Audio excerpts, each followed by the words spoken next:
Les élections, ça se passe comme ça au Bénin. Et l'expérience, ou bien pas le passé, nous avons constaté toujours que lorsque ces moments historiques viennent, les politiciens se préparent pour pouvoir maintenir ou bien, se faire élire. Donc tel est le constat que nous faisons actuellement. Les hommes politiques sont toujours ceux qui sont. Ils ont demeuré ceux qui sont toujours. Car c'est toujours à l'approche des élections qu'on les voit à l'œuvre. Juste après les élections, ils se rangent dans les propres tanières sans avoir souci de la population qui les a portés au pouvoir. Donc c'est pour chercher l'électorat que ces meetings déjà se foisonnent un peu dans les coins de notre pays.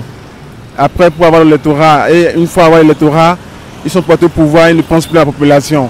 C'est comme pour le dire, les élections présidentielles passées, aujourd'hui, vous sentez comment la morosité économique frappe le pays, tout le pays.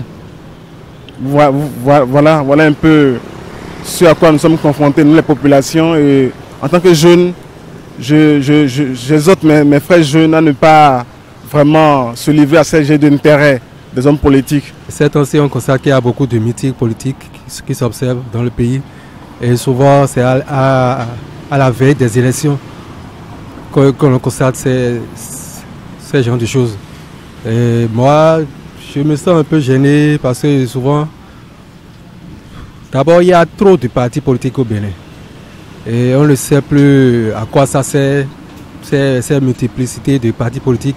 Je constate que c'est rien que pour l'intérêt personnel. Parce que ces partis politiques ne pensent pas à la nation.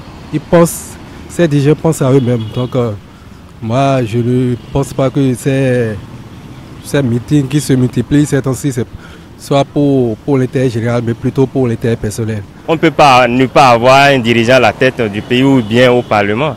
Donc cela, c'est la bienvenue et il faut que l'on se prépare. On ne peut pas se lever un beau matin, dire qu'on va faire les élections. Il faut que ça se prépare.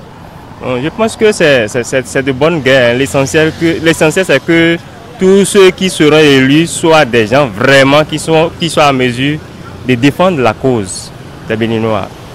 Sauvegarder l'intérêt général du peuple béninois que nous cherchons tous les jours.